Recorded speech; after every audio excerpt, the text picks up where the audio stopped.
Hey guys, this video is going to cover something so basic in technique, and I don't know how and why I've overlooked this, but I will say that over the last handful of years that I've been posting videos on my page, Sullivan Rosario, I show different ways that I would play, alternate chords that I would use on songs, standards, a lot of standard songs, and with that, I'm employing technique that I guess I took it for granted, but I want to take the time to show you some technique things that I'm doing that maybe could help you to play if you're a beginner or intermediate, still learning the process of playing chords and figuring all that out.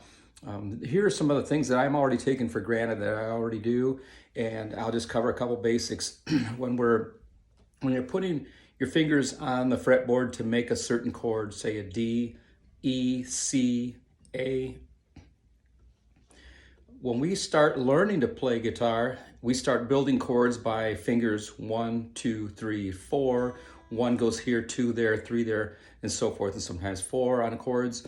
And sometimes we take that mindset when we're starting to learn to place the fingers on 1, 2, 3 at a time, as opposed to all at the same time. And that's one part of the technique that I want to show you and just make you aware of. When you play a D major chord, memorize where your fingers go on what fret and what string. A D major chord, try playing it without even strumming. Play that chord, go to G, play that one, C, A, E, F, whether it's B flat. Get used to playing those, going right to those quickly, where all 3 or all 4 fingers get put on roughly, basically at the same time. So we have G, D, G, C, A, E, F, B flat. You can go E flat. So in that, with bar chords or whatever it is, put all 3 or 4 fingers down at the same time. Work at that technique. Practice that. Just go back and forth. You can mute the strings as I used to, as I do, and as I've taught others to do, and just run through each one of them. And then try playing those without even looking at the fretboard, and memorize the positions and in relation to from a G to an A, D, C, E. Work on that as well too, making those chord changes swift and easy. Now, another thing is that we as humans, we tend to, when we grab things, our hands tend to close to grab things. We're used to doing that. When we play guitar, sometimes we almost apply that same technique, where instead of pressing the string kind of straight down on the fretboard, what we end up doing is grabbing that string and pulling it. If you can see here on the fretboard,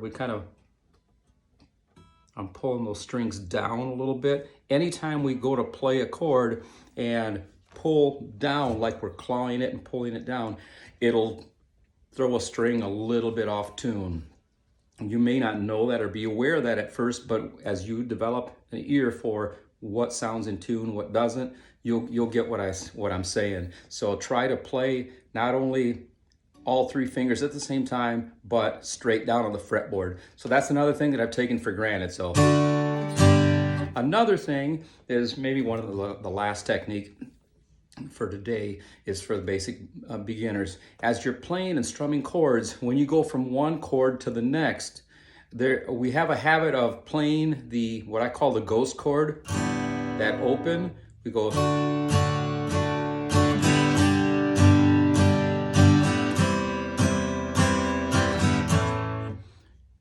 So that's another thing. Try to work at strumming from chord to chord without that ghost note.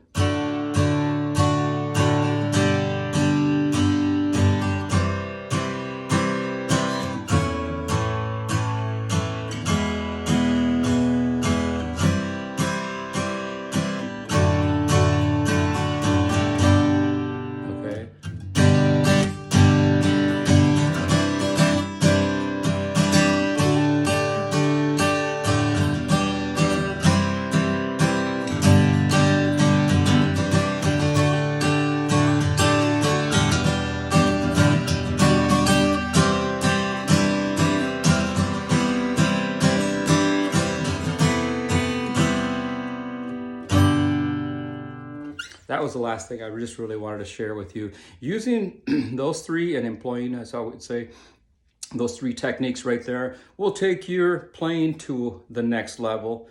And I wouldn't be surprised if some friends of yours, musicians, would even notice that you've improved, your playing has improved. And so I think that's what it is with anything you do in life. Try to improve, to do better for yourself, and not so much for anyone else. But let's try these, and I hope I get back some good comments from people as to, hey, this helped. I really, that's what it's all about, to try to help and press, just kind of give information to, the next guitar player that'll take them from entry level beginner technique to the next level. So you'll develop calluses, and in due time, the more you practice, the easier, more efficient. Try playing those chords, strumming in strum patterns, and whether it's 4/4 tempo, cut time, 3/4, 6/8 time, and other tempos. Try to work on getting the chords down and the strum pattern without the,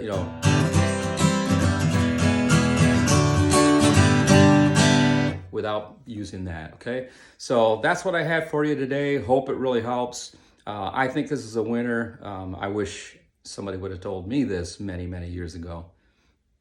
Okay, take care. Bye.